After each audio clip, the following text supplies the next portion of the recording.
जय हिंद, वंदे मातरम साथियों। ये जो वीडियो आपकी कंप्लीट जो है, ये समझ लीजिए इसमें हम कंप्यूटर कराने वाले हैं, यानी कि ए टू जेड आपके जितने भी डाउट है खत्म हो जाएंगे। एक मैराथन क्लास होने वाली है, लगभग आपकी 1 घंटे की एक क्लास रहेगी। ठीक है, थोड़ा बहुत ज्यादा भी हो सकती है, कम भी हो सकती है, लेकिन इसमें हम 100 क्वेश्चन कराने वाले हैं, जो यानी कि अति महत्वपूर्ण है। ठीक है, यानी कि बहुत ही मोस्ट इंपोर्टेंट है, जिनकी बात करें यानी कि बेसिक से कर रहे हैं, बिल्कुल बेसिक से और आपका हाई एंड तक जो हम क्वेश्चन कराने वाले हैं। और यहाँ से आप मानकर चलिए अभी कंप्लीट कर लेते हैं, कंप्यूटर के डाउट अच्छे से खत्म हो जाएंगे, क्योंकि सिर्फ क्वेश्चन नहीं कराएंगे, जो ऑप्शंस हैं उनको भी समझाएंगे, जो टॉपिक से क्वेश्चन है उसे भी समझाने वाले हैं। तो इस वजह से वीडियो थोड़ी और लंबी हो सकती है, उसके लिए मैं आप सभी से माफी चाहूंगा कि लंबी वीडियो होगी, लेकिन कंप्लीट अच्छे से एक तरह से मतलब कि सीक्वेंस में कराएंगे, आपको कोई भी समस्या ना आए उस टॉपिक को दोबारा पढ़ने में। ठीक है, आपको जरूरत भी नहीं पड़ेगी। पहला क्वेश्चन है विच, पहले हिंदी में पढ़कर बता देता हूँ और एक और बार बता देते हैं आपको। ये जो क्वेश्चन है दोनों लैंग्वेज में होने वाले हैं, हिंदी और इंग्लिश।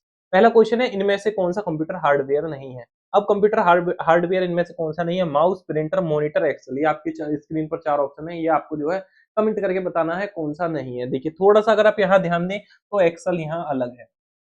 एक्सेल जो है क्या है?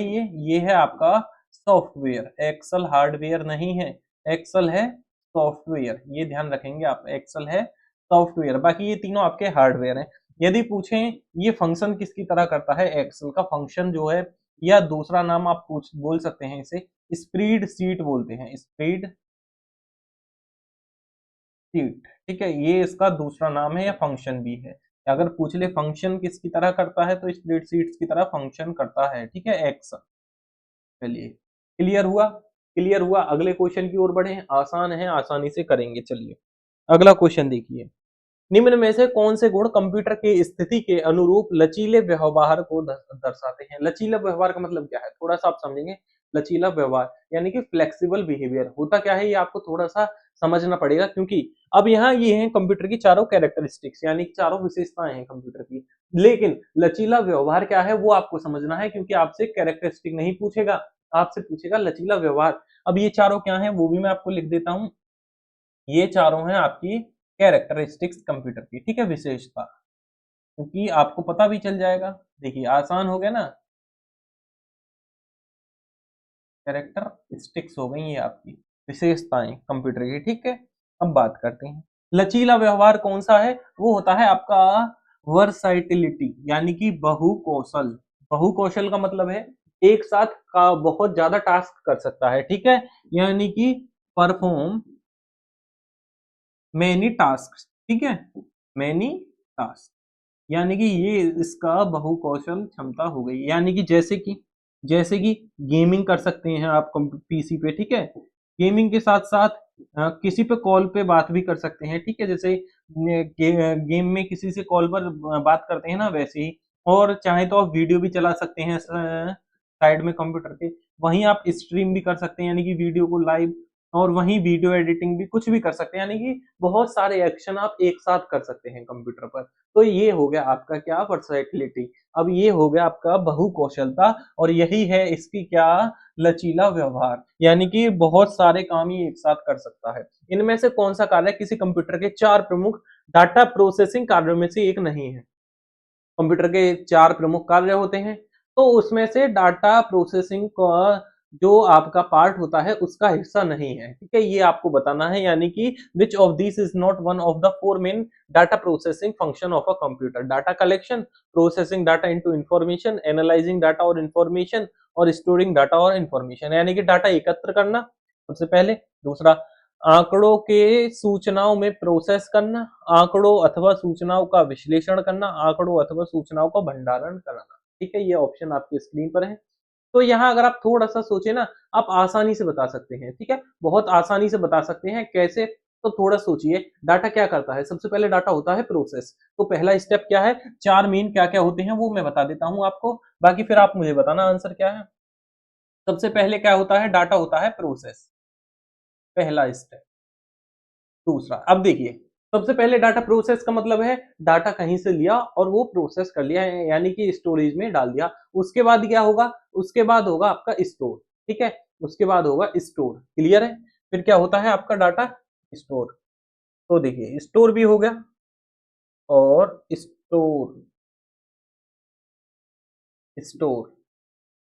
अब क्या होगा, 4 स्टेप होते हैं। ठीक है, अब 4 स्टेप होते हैं। सबसे पहले आपका क्या हो गया, प्रोसेस हो गया, फिर आपका स्टोर हो गया, फिर क्या होगा, फिर वो होगा जो डाटा है वो आउटपुट में जाएगा, यानी कि आपकी जो स्टोरेज डिवाइस है उसमें जाएगा।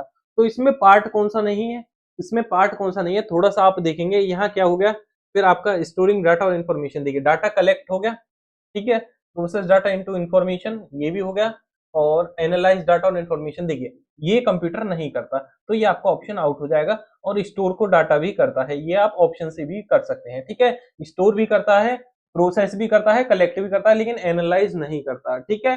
तो करेक्ट आंसर क्या है, एनालाइज है। 4 मेन पार्ट्स में ये डाटा प्रोसेसिंग की पार्ट्स में अगर बात करें तो एनालाइजिंग डाटा नहीं है, ठीक है, क्लियर हुआ, बता देंगे सभी। फिर अगले क्वेश्चन की ओर बढ़ेंगे। निम्नलिखित में से कौन सेंट्रल प्रोसेसिंग यूनिट का घटक नहीं है, सीपीयू का घटक आपको बताना है कौन सा नहीं है, ठीक है, जल्दी से बताइए। हाँ जी, जल्दी से कमेंट करना है आपको। हाँ जी, जल्दी से कमेंट करके बताइए, फिर आपका आगे बढ़ते हैं, ठीक है, जल्दी से कमेंट करके बता देंगे।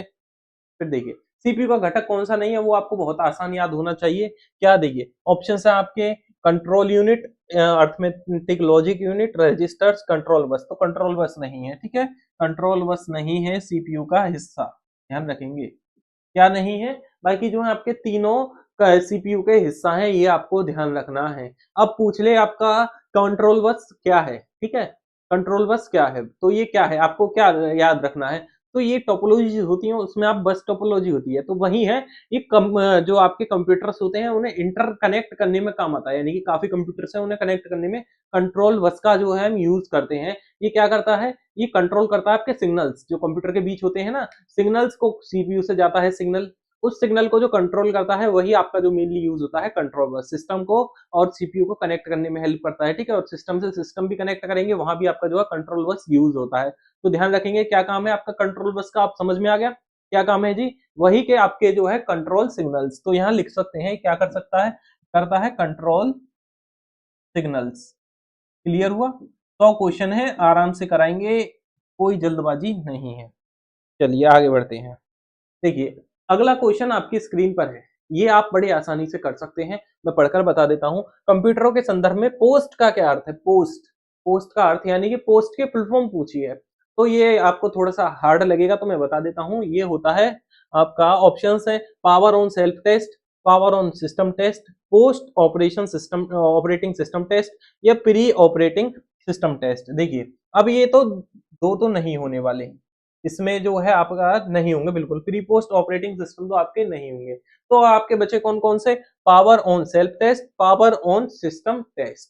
तो इसका जो आंसर है वो है पावर ऑन सेल्फ टेस्ट, ठीक है, POST, ये इसका जो है फुल फॉर्म है, ठीक है, आसान भाषा में बोले तो फुल फॉर्म होती है किसकी, पोस्ट की, ये आपको याद रखना है। अब ये क्या है, तो ये बायोस होता है, यानी कि बेसिक इनपुट आउटपुट सिस्टम जो है होता है ये किसका, कंप्यूटर का, तो ये आपको याद रखना है, ठीक है, यानी कि आप इसे बोल सकते हैं स्टार्टअप प्रोसेस में ये आपका काम आता है। पोस्ट जो है वर्क कहाँ आता है, अगर इसका वर्क पूछे तो स्टार्टअप प्रोसेस, स्टार्टअप प्रोसेस में ये आपका यूज होता है, ठीक है, स्टार्टअप प्रोसेस में ये वर्क करता है, आप ये भी बोल सकते हैं, ठीक है, स्टार्टअप प्रोसेस में।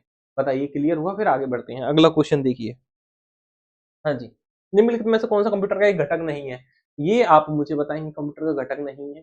ये आपके स्क्रीन पर आंसर भी है, मुझे लगता है आप बता सकते हैं कौन सा नहीं है, ALU, CPU, मेमोरी, कागज। अरे कागज ही तो नहीं होगा घटक, खत्म, बस कागज, कोई घटक वगैरह है क्या, कुछ भी नहीं है। देखिए ALU है, ALU की फुल फॉर्म पूछ ले, अर्थमेटिक लॉजिक यूनिट, वही मैंने बता दिया था। देखिए पीछे आप देखेंगे ये फुल फॉर्म है ALU की, ध्यान रखेंगे ये भी पूछी जा सकती है ALU की। चलिए आगे बढ़ते हैं, आगे बढ़ते हैं। अगला, हाँ जी, आपकी स्क्रीन पर क्वेश्चन है, क्या क्वेश्चन है, उच्च क्षमता वाले माइक्रो प्रोसेसर हैं क्या, कौन से हैं इनमें से।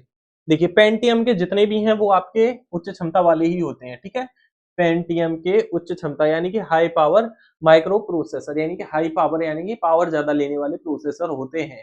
बेशक ये वर्क ज्यादा ना करें लेकिन ये पावर ज्यादा लेते हैं, जैसे कि आप पुराने लैपटॉप्स देखते हैं वो काफी मोटे होते हैं, तो उनमें पेंटियम का प्रोसेसर होता है। पेंटियम का प्रोसेसर क्या करता है, हाई पावर कंज्यूम, अगर पूछे हाई पावर कंज्यूम कौन सा प्रोसेसर करता है, हाई पावर कंज्यूम, यानी कि ज्यादा पावर कौन से प्रोसेसर लेते हैं, जो आपके पेंटियम के होते हैं वो लेते हैं, कोई सा भी हो पेंटियम का, ठीक है, 1 2 3 4 प्रो कोई भी हो, ठीक है, वो आपके सबसे ज्यादा जो है पावर कंज्यूम करते हैं। चलिए अगला क्वेश्चन देखें। अगला क्वेश्चन आपकी स्क्रीन पर देखते हैं क्या है। बिना किसी थकान या त्रुटि के लगातार काम करना कंप्यूटर की विशेषता को दर्शाता है। क्या दर्शाता है? गति को, उद्यमशीलता, कोई आईक्यू नहीं है, नहीं, बहुविज्ञता। बताइए किसको दर्शाता है? बताइए जल्दी से बताइए। तो आपका जो है इंग्लिश में ऑप्शन बता देता हूँ, स्पीड, डिलीजेंस, लो आईक्यू और वर्सेटिलिटी। अब वर्किंग कंटिन्यूसली यानी कि लगातार काम करना, बस आपको लगातार बिना किसी गलती के, तो वो होती है उसकी उद्यमशीलता। उद्यमशीलता, ठीक है। जल्दी काम करना होता है गति, फास्ट वर्क, वो होता है यानी कि मिलियंस की कैलकुलेशन सेकंड में करना, वो होता है फास्ट वर्क। और वहीं उद्यमशीलता क्या है? बिना किसी गलती के आपका जो है थकान या त्रुटि के जो है लगातार काम करना जो है वो होता है उद्यमशीलता, यानी कि डिलीजेंस बोलते हैं जिसे। क्लियर आया? क्लियर समझ में आ गया सभी को? चलिए ये सब जो है कैरेक्टरिस्टिक्स है, ये अगर पूछें तो ये उसके एडवांटेज बोल दें या कैरेक्टरिस्टिक्स बोल दें, वही है कंप्यूटर की। चलिए अगला क्वेश्चन देखिए। जब एक डिवाइस किसी अन्य डिवाइस को संदेश भेजने का प्रयास करता है तो डाटा प्रावधान या पैकेट के रूप में इंटरनेट पर भेजा जाता है और प्रत्येक पैकेट को एक असाइन किया जाता है जो अपने एंड पॉइंट से कनेक्ट करेगा, ठीक है। चलिए अब वो क्या है? Network number, computer number, port number या राउटर नंबर? ये आपकी स्क्रीन पर है, ये आपको मुझे बताना है क्या है। अब देखिए जो मैसेज भेजते हैं, अगर पूछे किसके द्वारा भेजते हैं, ये सबसे पहले मैं बता देता हूँ, ये होगा पोर्ट नंबर। पोर्ट नंबर कैसे होगा? जब कोई आप मैसेज भेजते हैं किसी और को तो वो क्या होता है? वो जाता है आपका पैकेट स्विचिंग के द्वारा, पैकेट जाते हैं उसके पास, पैकेट्स में वो जाता है, ठीक है। अगर पूछ ले मैसेज जो भेजते हैं वो किसके द्वारा जाते हैं, तो वो पैकेट स्विचिंग के द्वारा, जो कि आपके किसके द्वारा होता है? पोर्ट नंबर के द्वारा। क्लियर हुआ? क्लियर हुआ? बताइए जल्दी से बता दीजिए। क्लियर हो गया? फिर आगे बढ़ेंगे, ठीक है। अब ये जो है थोड़ा सा अगर इसके बारे में पढ़ें तो ये पैकेट स्विचिंग के बारे में, तो क्या होता है? ये छोटे छोटे पैकेट्स होते हैं, ठीक है, डाटा के पैकेट्स होते हैं, वो एक पोर्ट से दूसरे पोर्ट में जाते हैं। अगर पूछ ले 16 बिट का पोर्ट है आपका, मानकर चलिए 16 बिट का पोर्ट होता है, ठीक है, उसके थ्रू जाते हैं। 8 बिट का पोर्ट है, अलग अलग होते हैं आपके पोर्ट, उनके थ्रू। अगर ये पूछ ले आपसे ओएसआई में, ओएसआई एक मॉडल होता है कंप्यूटर का मॉडल, उसमें लेयर्स होती हैं, उस लेयर के अकॉर्डिंग जो है पैकेट स्विचिंग किस लेयर में होती है, ये भी पूछ सकता है। तो पैकेट स्विचिंग होती है आपकी किस लेयर में? ये पूछेगा आपसे जरूर, ट्रांसपोर्ट लेयर में, ट्रांसपोर्ट लेयर में, ठीक है। ये भी आपको याद रखना है, पैकेट स्विचिंग जो है ट्रांसपोर्ट लेयर में होती है। चलिए अगला क्वेश्चन देखिए। कंप्यूटर में कौन हार्डवेयर है? इनमें से कौन सा हार्डवेयर है? ये मुझे आपको मुझे बताना है, मुझे आपको नहीं बताना। पहले आप बताने का प्रयास करेंगे, वीडियो आप पॉज भी कर सकते हैं, ठीक है, थोड़ा बहुत सोचने का टाइम लगाएं, यानी कि ऑप्शन का, तो आप वीडियो पॉज भी कर सकते हैं। चलिए बताइए। तो इसका मैं बता दूं या फिर मैं ही बता दूं? तो सीडी रोम है, और क्या बताऊं? चलिए सीडी रोम क्या है? हार्डवेयर है। बाकी ये दोनों क्या है? ये हैं आपके थोड़ा सा मैं बता देता हूँ, सी प्लस प्लस क्या है? ये है कंप्यूटर लैंग्वेज, ठीक है, कंप्यूटर लैंग्वेज। और वही बात करें LANGUAG, और वही बात करें विंडोज 7 क्या है? ये है ऑपरेटिंग सिस्टम, जिसे शॉर्ट में बोल सकते हैं OS, ठीक है। क्लियर हुआ? अगला क्वेश्चन बढ़ते हैं, अगले क्वेश्चन की ओर बढ़ते हैं। अगला क्वेश्चन है कंप्यूटिंग में डैश डैश डैश एक मदरबोर्ड के बनावट और आकार को दिया गया शब्द इनमें से कौन सा है? कौन सा है भाई? बताइए जल्दी से। देखिए थोड़ा सा आप यहाँ चाहें तो ऑप्शन आउट भी कर सकते हैं, कोई दिक्कत वाली बात नहीं है, जब भी बता सकते हैं ऑप्शन आउट कर कर, क्योंकि ऑप्शन आउट यहाँ आराम से हो जाएगा, तो आप जब भी बता सकते हैं। तो आपको सबसे पहले बताना है इसमें, in computing dash dash dash is a term given to the construction and size of motherboard.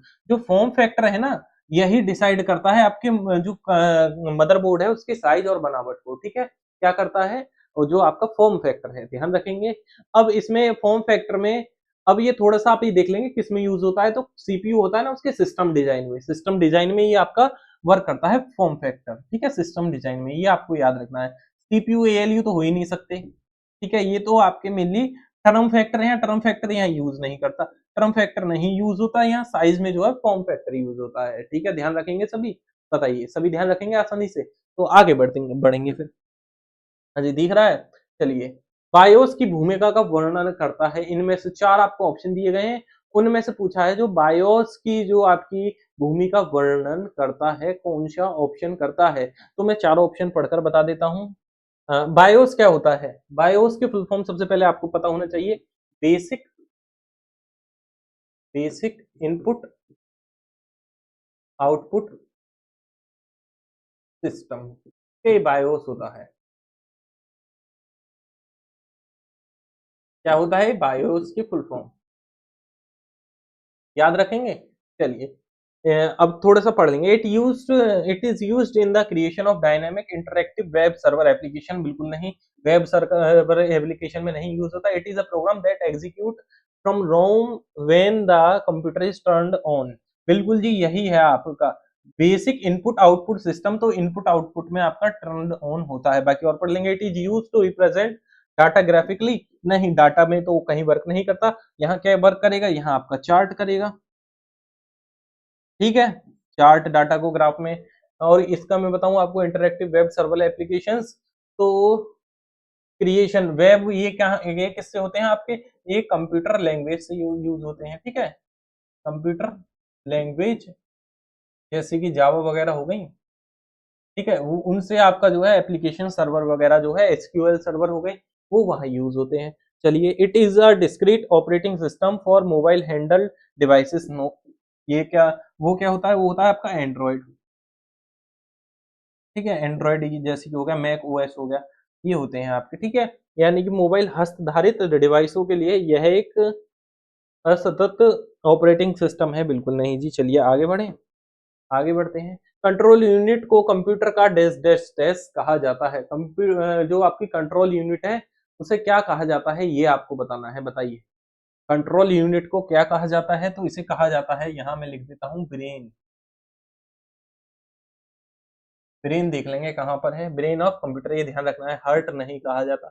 Nerve centre और ब्रेन, बिल्कुल जी यही है। किडनी कैसे हो जाएगा? ऑल ऑप्शन नहीं, ठीक है। चलिए जल्दी से इसे करिए, फिर अगले क्वेश्चन की ओर बढ़ेंगे। चलिए अगला क्वेश्चन देखिए। अगला क्वेश्चन है, इनमें से कौन सा एक हार्डवेयर अवयव नहीं है? हार्डवेयर अवयव नहीं है, ये आपको मुझे बताना है, ठीक है, मैं बताऊंगा आपको। हार्डवेयर अवयव नहीं है, अगर आप कोशिश कर सकते हैं तो आप मुझे बताइए कौन सा नहीं है, जल्दी से कमेंट करके बताइए। हाँ जी, input devices, operating system, CPU, memory device. अब यहाँ आपने दिमाग लगा दिया, क्या है? ऑपरेटिंग सिस्टम नहीं है, बाकी सब आपके इनपुट डिवाइसेस होते हैं। बिल्कुल जी, हार्डवेयर, सीपीयू हार्डवेयर ही होता है। मेमोरी डिवाइस, हाँ, पेन ड्राइव हो गई आपकी, हार्डवेयर हो गई नहीं हो गई? बताइए जल्दी से, हो गई या नहीं हुई? तो इसमें क्या है, सीपीयू जो आपका, सॉरी, ऑपरेटिंग सिस्टम जो है वो आपका जो है क्या है, वो हार्डवेयर नहीं है। अगर पूछे क्या है, तो ये है आपका सॉफ्टवेयर, ठीक है, इसे बोल सकते हैं सॉफ्टवेयर।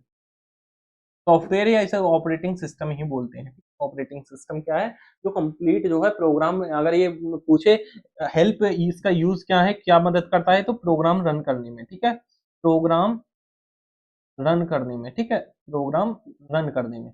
ज्यादा लेंथी लिखेंगे नहीं, शॉर्ट शॉर्ट में ही बताएंगे, ठीक है, ज्यादा टाइम नहीं है, क्वेश्चन कराने हैं 100, तो जल्दी जल्दी कराएंगे, ज्यादा टाइम नहीं लेंगे हर क्वेश्चन पे, ठीक है, जो मेन मेन डिटेल है वो बताएंगे।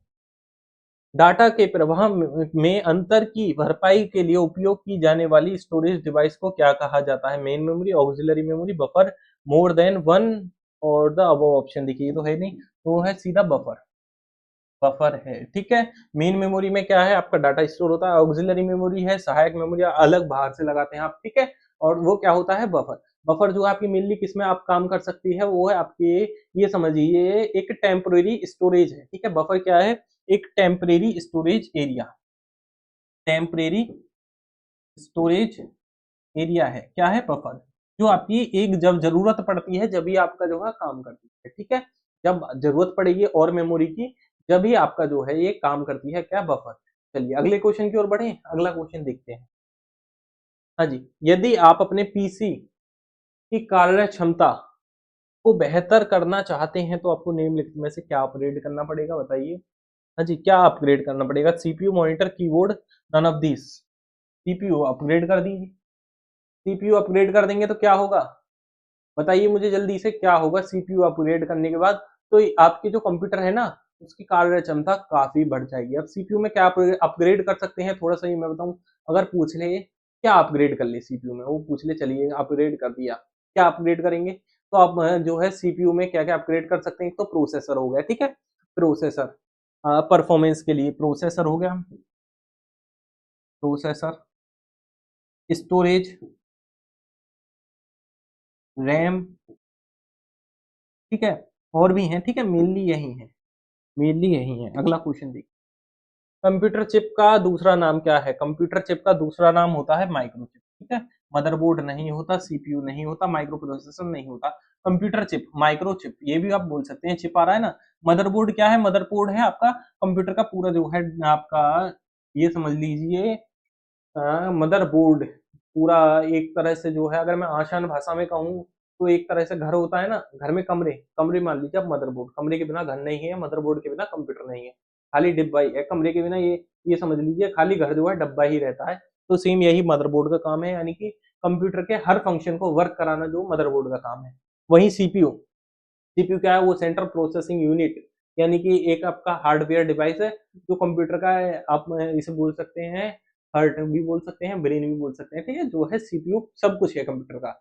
और आगे माइक्रो प्रोसेसर क्या है? माइक्रो प्रोसेसर जो है ये काम आता है कहाँ? टास्क रन करने में, टास्क रन करने में। और माइक्रो चिप जो है आपकी मेमोरी स्टोर करने में, ध्यान रखेंगे मेमोरी स्टोर करने में माइक्रो चिप। आसान है, आसानी से ध्यान रख सकते हैं, मुझे लगता है दोबारा बताने की जरूरत नहीं है। चलिए अगला क्वेश्चन देखिए, अगला क्वेश्चन है, निम्नलिखित में से कौन सा सेंट्रल प्रोसेसिंग यूनिट का भाग नहीं है, सीपीयू का भाग नहीं है? एएलयू, सीयू, रजिस्टर, रैम, कौन सा भाग नहीं है ये मुझे बताइए, बताइए जल्दी से। हाँ जी, हाँ आपको बताना है, सीपीयू का भाग नहीं है, जल्दी से बताइए। देखिए एएलयू होता है बिल्कुल, उसमें कंट्रोल यूनिट भी होती है, रजिस्टर्स भी होते हैं, लेकिन रैम नहीं होती, ठीक है, ये ध्यान रखना है, रैम, यही आपका आंसर है। अब ये पूछ ले, रैम आपसे किसका पार्ट है? रैम किसका पार्ट है, ये आपसे पूछ ले, बताइए जल्दी से मुझे, रैम जो है किसका पार्ट है?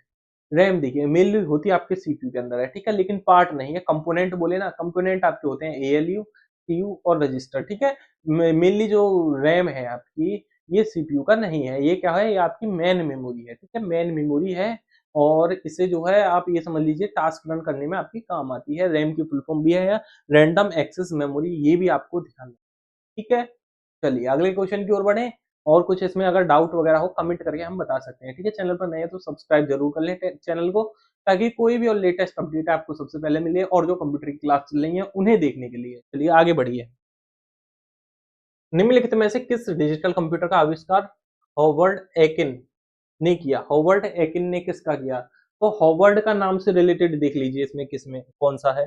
हॉवर्ड के नाम से है आपका mark one, Howard mark one, यही किया था, ठीक है। फर्स्ट जो इलेक्ट्रॉनिक कंप्यूटर था वो था आपका एनायक, ये भी आपको याद रखना है, रख लेंगे, बताइए जल्दी से। और आपको पूछ ले Harvard mark one digital computer जो है आपका कब आविष्कार हुआ था? तो इसका सन 1944 में हुआ था। अगर पूछे कहाँ हुआ था तो ये भी आपको बता देना, हार्वर्ड यूनिवर्सिटी में हुआ था, ठीक है। और ये कंप्यूटर पूछ ले कैसा था, तो इलेक्ट्रो मैकेनिकल जो है ये कंप्यूटर था, ये भी आपको ध्यान रखना है, ठीक है। हार्वर्ड मार्क वन जो है इलेक्ट्रो मैकेनिकल कंप्यूटर था, ये भी आपको ध्यान रखना है, ठीक है। बताइए और कुछ इसके बारे में जानना है, और कुछ बताएं, ये इतना ही काफी है? इतना ही काफी होगा, मुझे लगता नहीं ज्यादा बताएं, क्योंकि एग्जाम में पूछता नहीं, ठीक है, आपका ज्यादा। चलिए अगला क्वेश्चन देखिए, निम्नलिखित में से कौन सा घटक ऑर्डर बनाए रखता है, पूरे सिस्टम के प्रचलन को निर्देशित करता है, ठीक है, यही है, निर्देशित करता है, और डाटा पर कोई वास्तविक प्रोसेसिंग नहीं करता, ठीक है, ये आपको बताना है। चलिए बताइए जल्दी से, हाँ जी, जल्दी से मुझे बताइए। देखिए एक और मैं दोबारा पढ़कर बता देता हूँ, निम्नलिखित में से कौन सा घटक ऑर्डर बनाए रखता है? Which of the following component maintains order, पूरे सिस्टम के प्रचालन को निर्देशित करता है, directs the operation of the entire system, और डाटा पर कोई वास्तविक प्रोसेसिंग नहीं करता, and does not perform any actual processing और data. CU, ROM, motherboard, IO unit, यानी कि इनपुट आउटपुट यूनिट, वो क्या है वो आपको बताना है, तो वो है आपकी कंट्रोल यूनिट, ठीक है, control unit, control unit CPU का पार्ट है।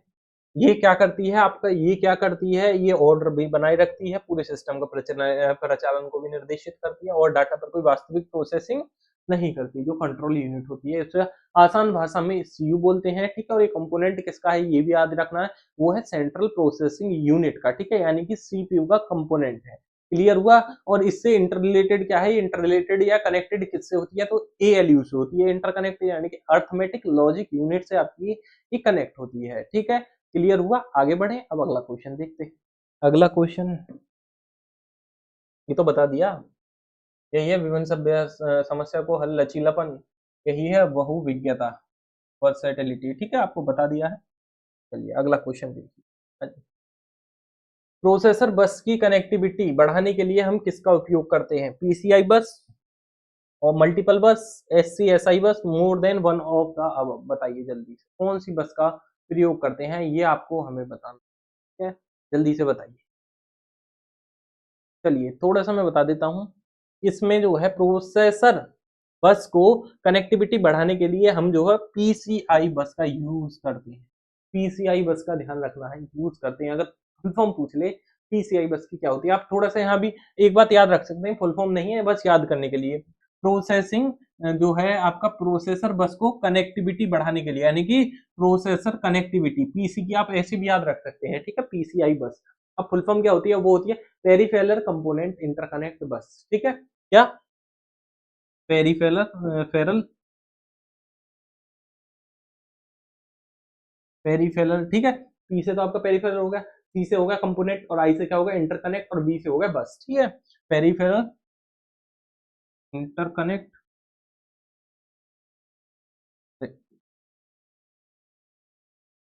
अरे सॉरी, सी से कंपोनेंट, कंपोनेंट भूल गए, कंपोनेंट इंटरकनेक्ट बस। ठीक है, PCI बस की क्लियर हुआ, PCI बस की फुल फॉर्म क्लियर हो गई। अब अगले क्वेश्चन की ओर बढ़ते हैं, अगला क्वेश्चन देखिए। चलिए 23वां, डैश एक कंप्यूटर सिस्टम के वैचारिक डिजाइन और मौलिक परिचालन करता है, क्या करता है, ये आपको बताना है। चलिए जल्दी से बताइए।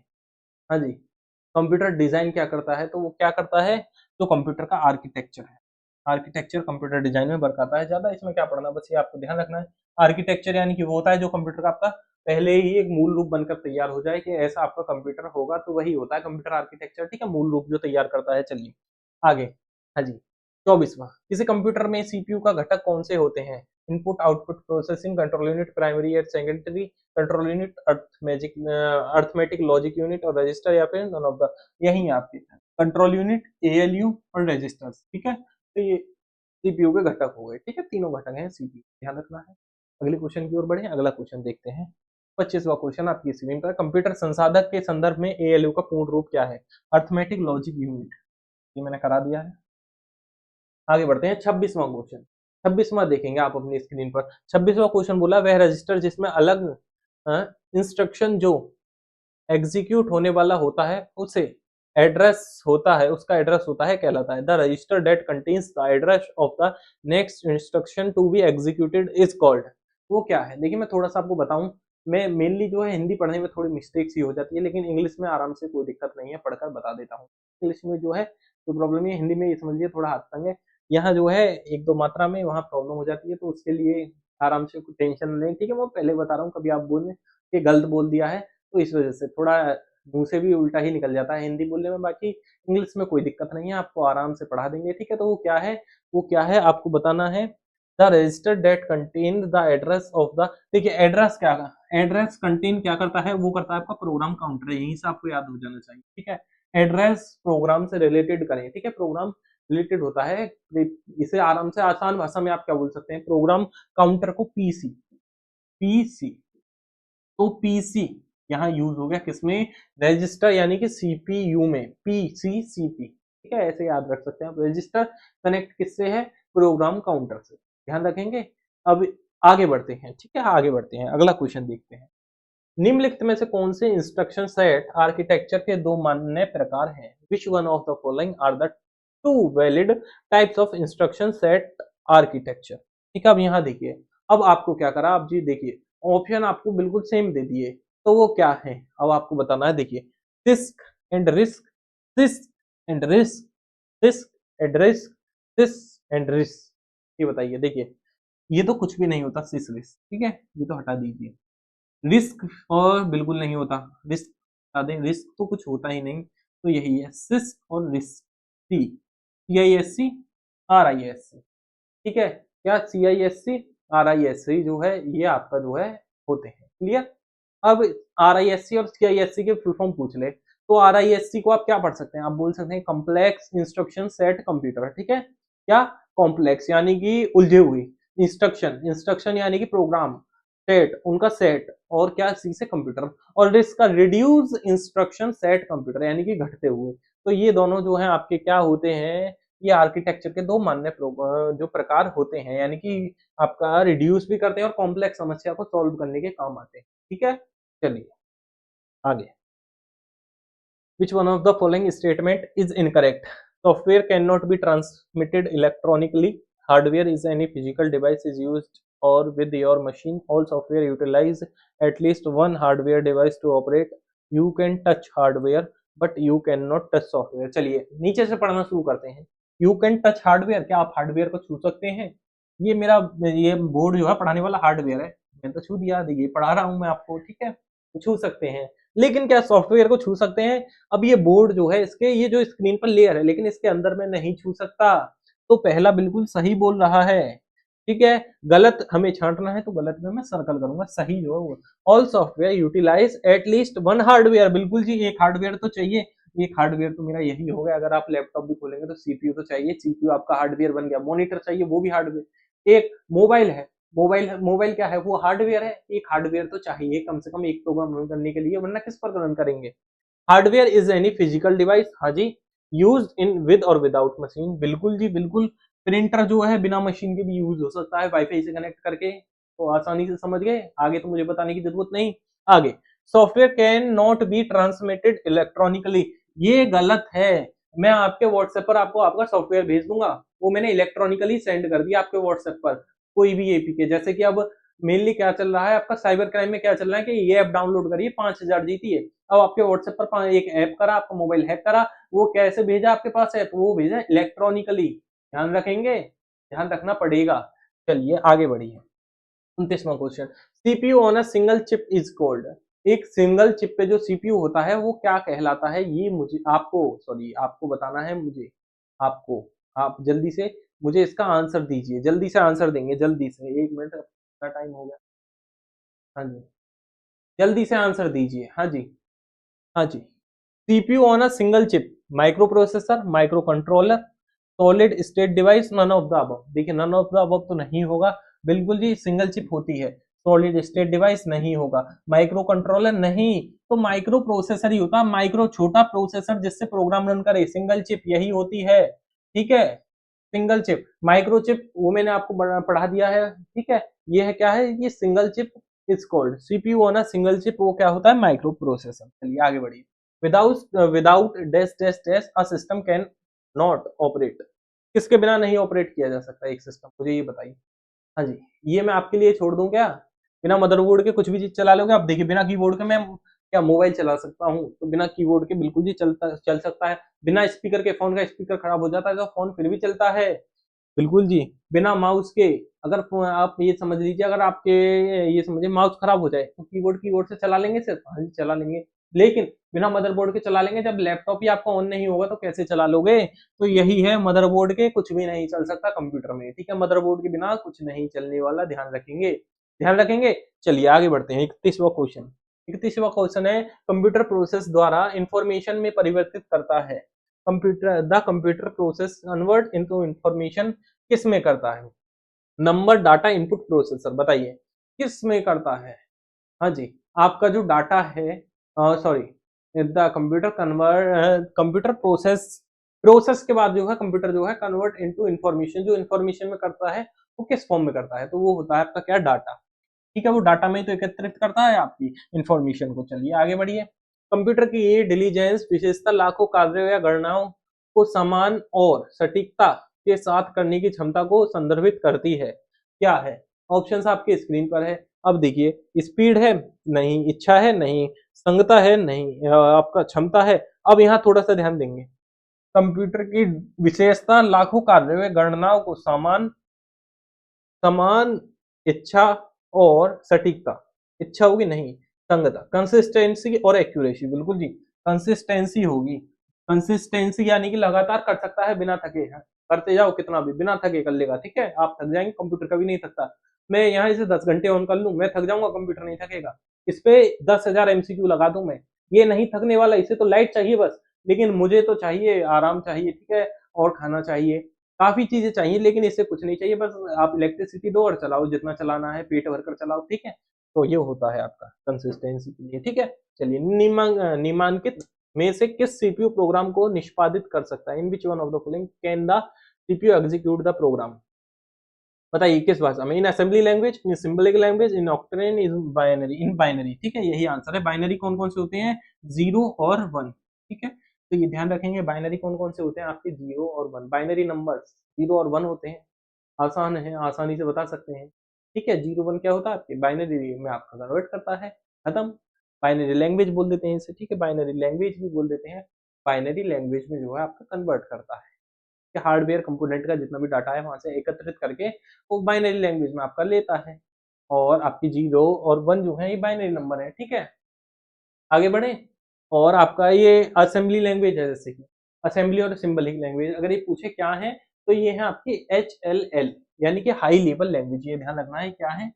High level language. दोनों ही, दोनों क्या है?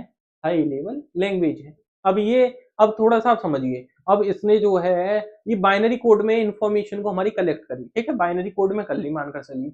अब ये बाइनरी कोड जो है किसकी हेल्प से करता है? अगर पूछे कौन इसमें मदद करता है हेल्प करने में, तो इसकी जो हेल्प है वो होती है असेंबलर और कंपाइलर के द्वारा। ध्यान रखेंगे, असेंबलर और कंपाइलर के द्वारा जो है हेल्प होती है इसे कन्वर्ट करने में। चलिए आगे बढ़े, आगे बढ़ते हैं। किसी कंप्यूटर में जोड़ने, तुलना करने और मिलाने के कार्य कहा जाता है?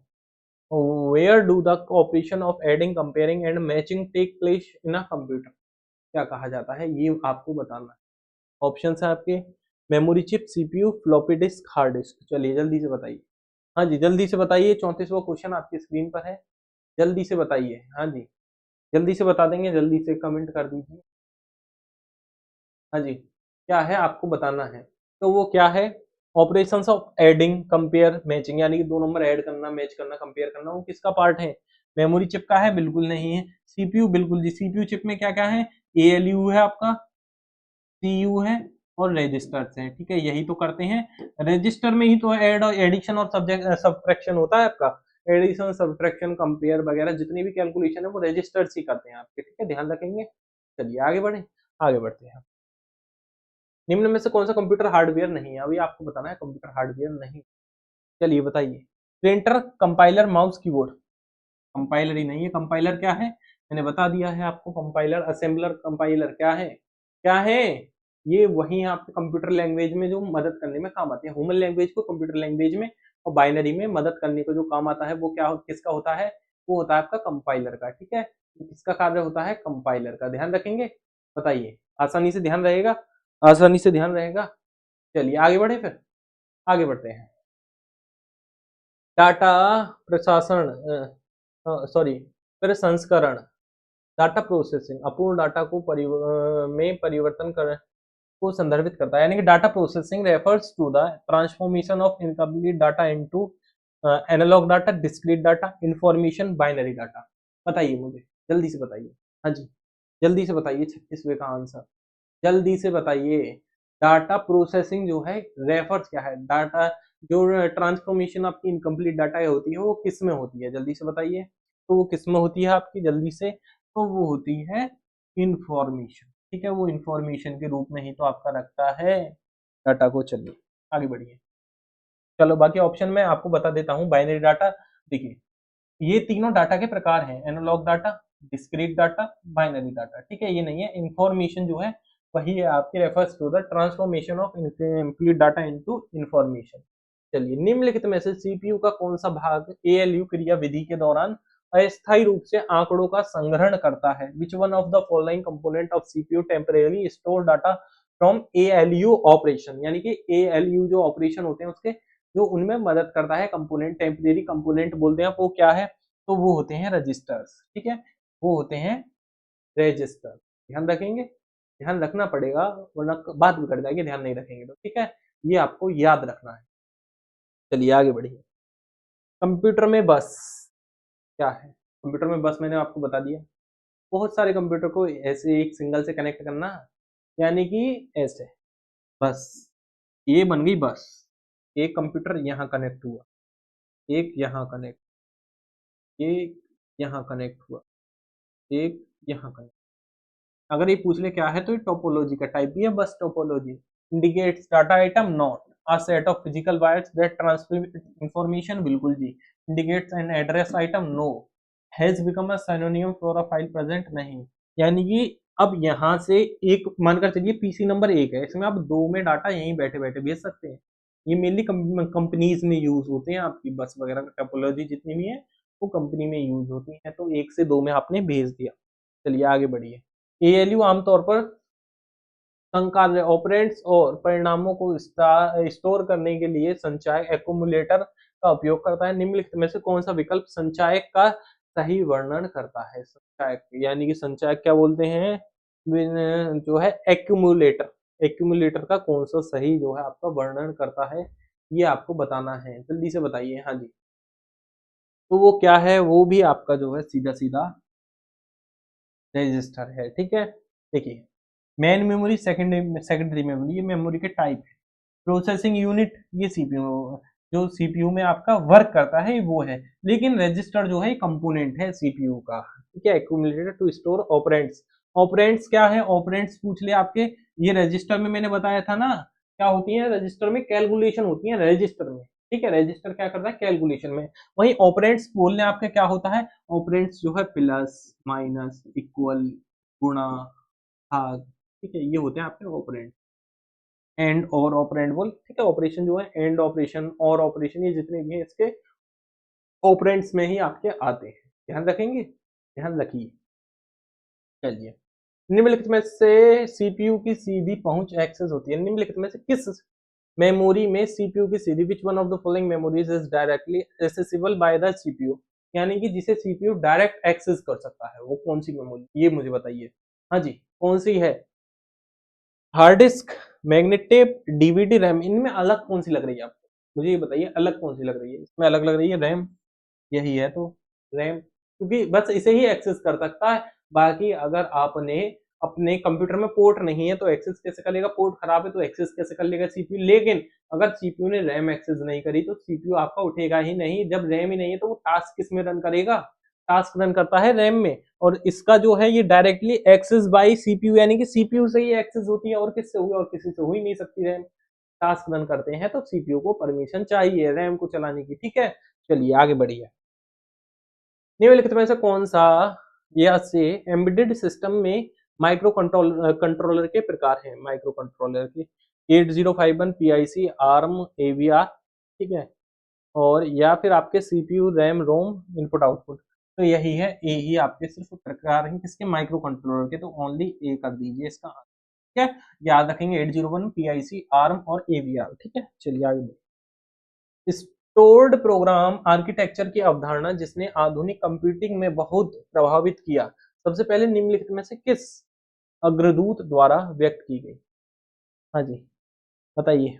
ये तो है ही नहीं अग्रदूत, स्टीव जॉब्स और बिल गेट्स, ये तो अब के हैं। ठीक है, ये कौन कौन है, अमेजन और आईफोन के मालिक हैं, ये तो हो ही नहीं सकता। अब आपके ऑप्शन है Grace Hopper, John von Neumann, ये आपको बताना है, जॉन वॉन न्यूमैन है या ग्रेस हॉपर है, जल्दी से मुझे बताइए, आंसर दीजिए जल्दी से। हाँ जी, जल्दी से, तो थोड़ा सा बता दें इनके बारे में, समझा दें कौन है, कौन है स्टोर्ड प्रोग्राम आर्किटेक्चर, किसने आपका जो है बनाया है, ये भी बोल सकते हैं आप। The concept of stored program architecture का कंसेप्ट जो है वो जॉन बॉन न्यूमैन ने दिया था, जॉन बॉन न्यूमैन, ध्यान रखेंगे किसने। और ये किस जो आर्किटेक्चर का दूसरा नाम पूछ ले, आर्किटेक्चर का दूसरा नाम, तो आर्किटेक्चर का दूसरा नाम है वॉन न्यूमैन आर्किटेक्चर, क्या बोल सकते हैं, वॉन न्यूमैन आर्किटेक्चर। कब बना, तो 1945, ये ध्यान रख लेंगे। ठीक है, चलिए आगे बढ़िए। निम्नलिखित में से किसे कंप्यूटर के मस्तिष्क के नाम से भी जाना जाता है, यानी कि दिमाग, कंप्यूटर का दिमाग कौन है, बताइए कंप्यूटर का दिमाग कौन है? ये आपको नहीं पता तो ये समझ लीजिए पढ़ना बेकार है। कंप्यूटर का दिमाग होता है सीपीयू, ब्रेन ऑफ कंप्यूटर, आपने पढ़ा हो। और इसी में अगर कंपोनेंट भी दे लेता तो वो भी सीपीयू के पार्ट्स थे। अगर ये ना छोड़कर एएलयू दे देता, अगर सीपीयू हटा देता था, वो आता फिर आपका आंसर, नहीं तो कंट्रोल यूनिट आता तो फिर वो आता जो पार्ट दे। ठीक है, चलिए एएलयू देखिए यहाँ दे रखा है, लेकिन अब थोड़ा सा मैं कंफ्यूजन आपको दूर कर देता हूँ। यहाँ एएलयू भी दे दिया। अब देखिए यहाँ बढ़िया क्वेश्चन घुमा दिया। अब आप कंफ्यूज होंगे सीपीयू है एएलयू है। अब यहाँ सीपीयू जो है मेन है ब्रेन, उसका पार्ट है एएलयू। थोड़ा सा आप समझे, मैं पूरे ब्रेन की बात करूं, जैसे कि मेरा पूरा ब्रेन है। अगर मैं यहाँ से आपको ब्रेन का एक टुकड़ा दे दूं, ठीक है, एक मेरे ब्रेन का छोटा सा टुकड़ा है, यानी कि ये समझ लीजिए बैक साइड से मैंने छोटा सा टुकड़ा यहाँ लगा दिया ऑप्शन में बी में, और वहीं पूरा ब्रेन मैंने ऑप्शन ए में लगा दिया, तो आप कौन सा ऑप्शन चुनेंगे? ए ही तो होगा आंसर। तो वही है, सीपीयू सबसे पहले मेन है, ब्रेन ऑफ कंप्यूटर है। ठीक है, आप इसे mind of computer, brain, heart, सब कुछ ही कह लें, किडनी विडनी वगैरह जितने भी पार्ट है ना, ये समझ लीजिए सीपीयू है, इसके बिना कुछ नहीं है। सीपीयू सबसे मेन है, तो सीपीयू यहाँ मेनली ब्रेन ऑफ कंप्यूटर है। और अगर ये सीपीयू न देता तो कंट्रोल यूनिट या एएलयू जरूर देता। अब एएलयू दे रखा है, लेकिन एएलयू यहाँ नहीं चुनना, चुनना है क्या? सीपीयू। ध्यान रखेंगे। चलिए अगला क्वेश्चन देखिए। मदरबोर्ड भी सीपीयू में आता है, ये भी ध्यान रखेंगे। एएलयू भी मदरबोर्ड भी दोनों सीपीयू में आते हैं। सीपीयू के अंदर सीपीयू बॉक्स होता है ना आपका, बॉक्स जो होता है उसी के अंदर होते हैं। अगला क्वेश्चन है, इनमें से कौन सा गणना का कार्य नहीं कर सकता, यानी कि कैलकुलेशन इनमें से कौन सा नहीं कर सकता, ये आपको बताना है। ऑप्शन है आपके calculator, computer, printer, mobile phone. मुझे एक बात बताइए, 2+2 आप किस में जोड़ सकते हैं? कैलकुलेटर में 2+2 जोड़ सकते हैं? अगर अब भी सोच रहे हैं तो ये समझ लीजिए पढ़ना बेकार है। कैलकुलेटर में आप 2+2 क्या, कैलकुलेटर होता ही जोड़ने के लिए। आगे मैं बात करूं कंप्यूटर, कंप्यूटर में क्या 2+2 जोड़ देंगे? हाँ जी, क्यों नहीं जोड़ पाएंगे? एक्सेल में जो फॉर्मूला लगते हैं वो किसके लगते हैं आप कहेंगे? प्रिंटर में मुझे 2+2 जोड़कर दिखाइए कैसे होता है।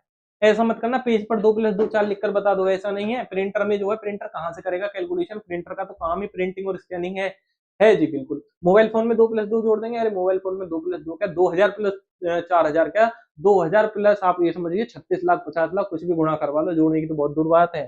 तो इसका आंसर है प्रिंटर। ठीक है, आगे बढ़िए। सीपीयू को डैश भी कहा जाता है, क्या कहा जाता है? Semi processor, mini processor, micro processor, multi processor, ये ऑप्शन है आपके। जल्दी से बताइए, हाँ जी, जल्दी से बताइए, सीपीयू को क्या कहा जाता है? सीपीयू को क्या कहा जाता है? इसे कहा जाता है आपका क्या? देखिए, अब नाम सुनने में बहुत छोटा लगता है, लेकिन काम बहुत बड़ा है। सुनने में बहुत छोटा लगता है, काम बहुत बड़ा है। मैं अभी बताता हूँ आपको। वो होता है आपका माइक्रो प्रोसेसर। माइक्रो प्रोसेसर क्या है? आपके जो माइक्रो प्रोसेसर है, मेनली जो जितनी भी टास्किंग होती है सब माइक्रो प्रोसेसर के द्वारा ही होती है। यही है सीपीयू का मेन पार्ट, जितना भी काम करता है माइक्रो प्रोसेसर ही करता है, तो ये बात ध्यान रखेंगे। इसे माइक्रो प्रोसेसर भी कहा जाता है। निम्नलिखित में से कौन सा स्वचालित डाटा प्रकृति सहित उच्च स्केलेबिलिटी और दो सहसिकता प्रदान करने के लिए डिजाइन किया गया है? अब देखिए, ये क्वेश्चन थोड़े आपको हार्ड लग रहे हैं, लेकिन ये क्वेश्चन ऐसे हैं, मैंने ऐसे उठाए, ये समझ लीजिए एक्सट्रीम हार्ड लेवल के हैं। अब आसान अगर मैं करा देता, हाँ इसमें आसान भी लिए मैंने, ऐसा नहीं है, हार्ड और आसान दोनों मिक्स करे, हार्ड आसान मॉडरेट जो भी है सब ये समझ लीजिए मिक्स करके दे दिया है। ऐसा नहीं है एक ही चीज उठा के धर दी, आसान ही रख दी उठा के, नहीं, आसान हार्ड सब है आपके। ठीक है, चलिए मुझे बताइए, निम्नलिखित में से कौन सा स्वचालित डाटा प्रकृति सहित उच्च स्केलेबिलिटी और दो सहनशीलता प्रदान करने के लिए डिजाइन किया गया है? HDFS, DAS, NAS, local file system. तो ये है HDFS। HDFS अगर फुल फॉर्म पूछ ले क्या है, इसे बोलते हैं हडूप। समझ लीजिए, थोड़ा H से हडूप होता है, ठीक है, और डिस्ट्रीब्यूटेड फाइल सिस्टम DPS से, ठीक है, distributed file system Hadoop, distributed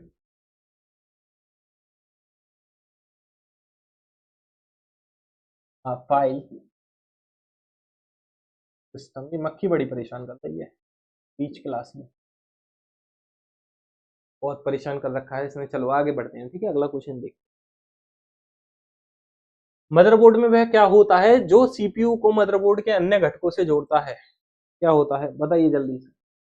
हाँ जी, जल्दी से, क्या होता है? मैंने बता दिया वो, बस। क्या है बस? वायर। ये मानकर चलिए आप, ये सीपीयू है, ठीक है, ये सीपीयू है।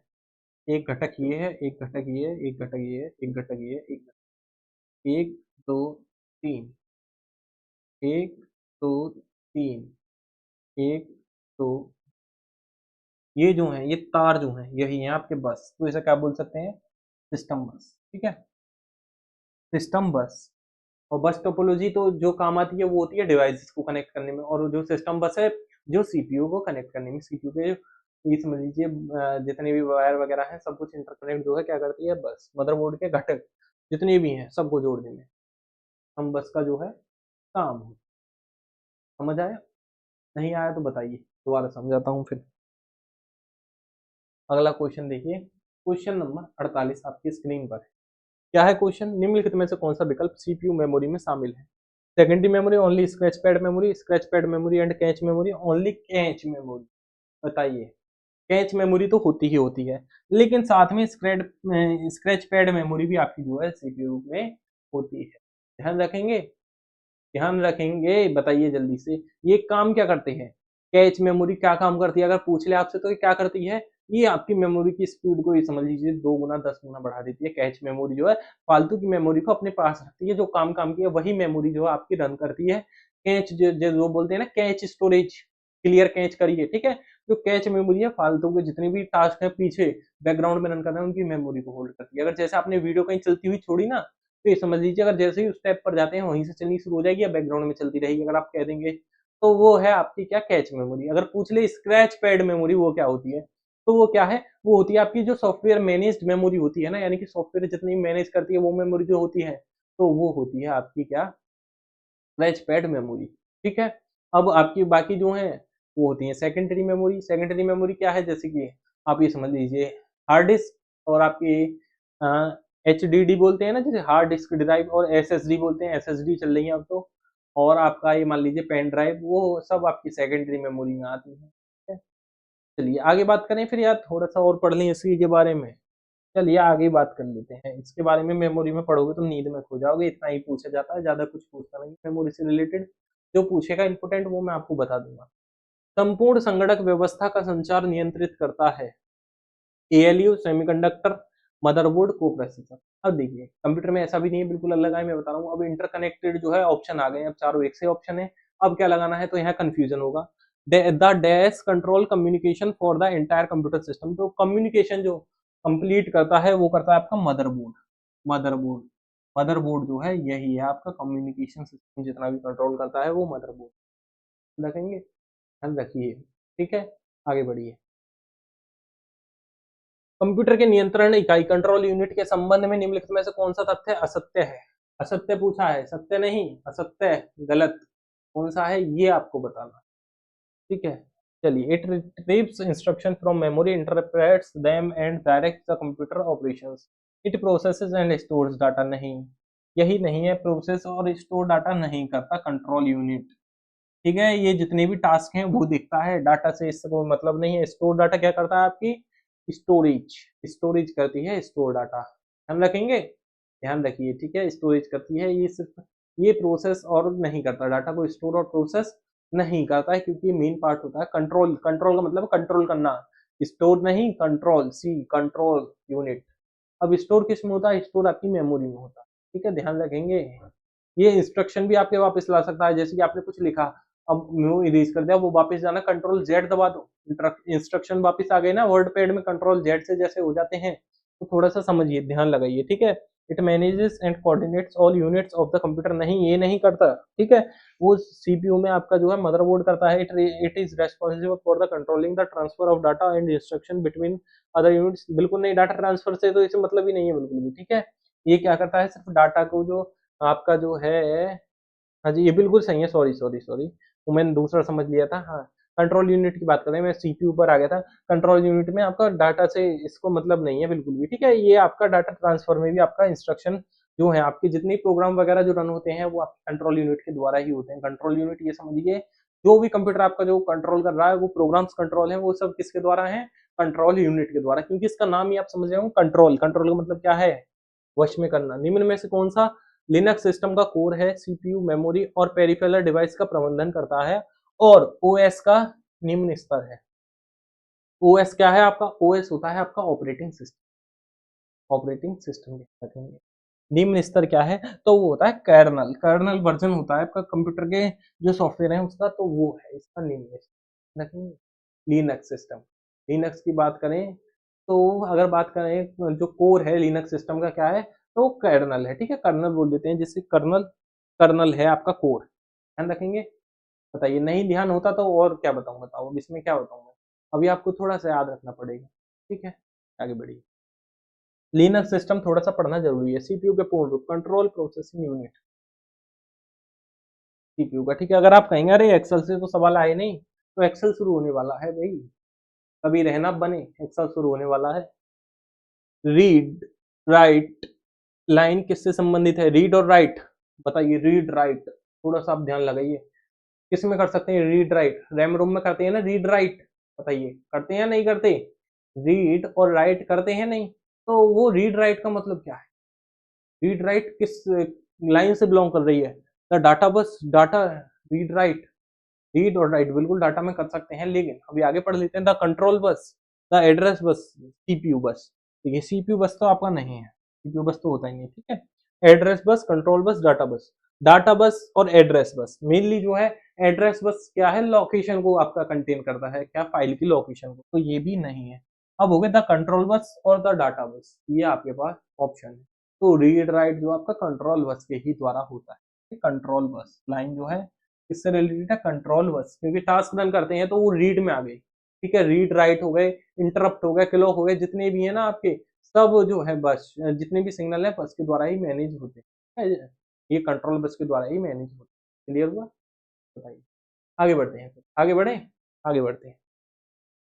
सॉफ्टवेयर का प्राथमिक उद्देश्य डाटा डैश को बदलना है, प्राथमिक पूछा है, प्राथमिक, प्राथमिक बताइए मुझे जल्दी से, the main purpose of software to convert the data into website और आपका इंफॉर्मेशन प्रोग्राम ऑब्जेक्ट, तो वो है इंफॉर्मेशन, इंफॉर्मेशन ही, डाटा किस में कन्वर्ट होता है, इंफॉर्मेशन में, ये तो हर किसी में होता है, ये आपको ध्यान रखना है, ठीक है, क्या क्या, डाटा टू इन्फो होती है हमेशा, और इन्फो टू आप डाटा भी कर सकते, ठीक है, ये होता है। चलिए, निम्नलिखित में से कौन सा कथन सत्य है, सी प्लस प्लस और सी जो आपकी प्रोग्रामिंग लैंग्वेज है, class and object part of C language, दोनों ही सही है, ठीक है, both 1 and 2, C plus plus और सी आपकी जो कंप्यूटर प्रोग्रामिंग लैंग्वेज है, ठीक है, क्लास और ऑब्जेक्ट जो है आपके किसमें होते हैं, सी और सी प्लस प्लस दोनों लैंग्वेज में होते हैं, ठीक है, क्लास ऑब्जेक्ट क्या है, जो आपका मेन बेस जो होता है यही होते हैं क्लास और ऑब्जेक्ट, यानी कि स्मॉलेस्ट यूनिट ऑफ जो है सी लैंग्वेज आप बोल सकते हैं क्लास और ऑब्जेक्ट, ठीक है, चलिए आगे बढ़िए। ऑब्जेक्ट होती है स्मॉल यूनिट, और उसके बाद जो है जो ऑब्जेक्ट से मिलकर होती है वो बनती है क्लास, ठीक है, ये ध्यान रखना है आप। In a multitasking situation dash and dash are solved using semaphores, ये क्वेश्चन बढ़िया है, थोड़ा हटके भी है, ये समझ लीजिए जितना पढ़ा है उस सबसे अलग है, ये आपको थोड़ा सा पढ़ना तो पड़ेगा। प्रोसेस सिंक्रोनाइजेशन प्रॉब्लम और scheduling, CPU memory synchronization, input output deadlock solution, ये तो अब यहाँ थोड़ा सा आपको ध्यान देना है, तो ये तो नहीं है। क्रिटिकल सेक्शन प्रॉब्लम, जो आपका मल्टीटास्किंग सिचुएशन जो सेमाफोर के द्वारा सॉल्व होती है। क्रिशियल सेक्शन प्रॉब्लम और प्रोसेस सिंक्रोनाइजेशन, यदि आपको हो सकता है, चलिए आगे बढ़ते हैं। Booting problem, critical section boot तो नहीं होता, ठीक है, प्रोसेस सिंक्रोनाइजेशन और शेड्यूलिंग नहीं होती इस समय, ठीक है, इसका बिल्कुल सही आंसर है क्रिटिकल सेक्शन प्रॉब्लम और प्रोसेस सिंक्रोनाइजेशन, ठीक है, तो ये इसमें होता है। आ गया समझ में, आगे बढ़ते हैं, ये समझ में नहीं आया तो थोड़ा याद कर लेना, तो सेमाफोर्स में क्या क्या होता है, एक तो होता है आपका, कहाँ गया भाई, क्रिटिकल सेक्शन प्रॉब्लम, यानी कि सीएसपी एंड पीएस किसमें होते हैं, सेमाफोर्स में, ठीक है, सेमाफोर्स में, चलिए आगे बढ़िए। which is used to receive control signals between the processor and the device, बताइए मुझे, हाँ जी, जल्दी से बताइए। क्वेश्चन 57वां, जो प्रोसेसर और अन्य उपकरणों के बीच कंट्रोल सिग्नलों को प्राप्त करने के लिए उपयोग किया जाता है, एलसीडी, जॉयस्टिक, एमआईसीआर या कंट्रोल बस, बताइए जल्दी। तो वो क्या है, कंट्रोल बस ही तो सिग्नल करती है, मैंने क्या बताया था, वायर होते हैं, तो वायर ही तो डाटा भेजेगा और डाटा लाएगा, डाटा भेज रहा हूँ डाटा ला रहा हूँ, ठीक है, और डाटा भेज रहा हूँ और वायर ही तो होते हैं, तो वो क्या है, कंट्रोल बस वही है, जिससे जो आपका रिसीव भी करती है और सेंड भी करती है, किसमें, कंट्रोल बस में ही भेजते हैं, ठीक है। बस का मतलब क्या था, मैंने बस का मतलब कनेक्ट करना, कंट्रोल, कंट्रोल भी करना, डाटा भी भेजना लेना, ठीक है, तो समझ गए सभी, समझे नहीं तो ये समझ लीजिए, दोबारा देख लेना ये वीडियो, स्किप मत करना, देखते रहना, कुछ फालतू नहीं पढ़ाऊंगा, जितना भी कंप्यूटर से रिलेटेड भी चलेगा। डिजिटल कंप्यूटर सिस्टम के 3 मुख्य घटक। हाँ जी, डिजिटल कंप्यूटर सिस्टम के क्या-क्या हैं? मेमोरी, इनपुट आउटपुट, डीएमए, और आपका ALU, CPU, memory, memory, CPU, IO, more than one of the above. बताइए, क्वेश्चन बहुत बढ़िया है। चलिए, देखिए इनपुट आउटपुट डिवाइस तो होंगे ही इन कंपोनेंट में, और सीपीयू भी होगा। तो सीपीयू और ये नहीं है, सबसे पहले ये हटा दो, ये हो सकता है, पहले देख लें। CPU, CPU, CPU, input output, input, ये नहीं होगा पहले तो। ठीक है, अगर आपको लगे ये है तो ये समझ लीजिए गलत है, ये तो होगा नहीं, क्योंकि इनपुट आउटपुट डिवाइस के बिना तो कुछ भी नहीं है। इनपुट आउटपुट हो गया, मेमोरी, सीपीयू, सीपीयू भी होगा, इनपुट आउटपुट भी, तो यही है, क्योंकि इसमें डीएमए है, डीएमए नहीं, डीएमए, फिर मेमोरी आपकी आती है, फिर सीपीयू, फिर इनपुट आउटपुट। आगे बढ़िए।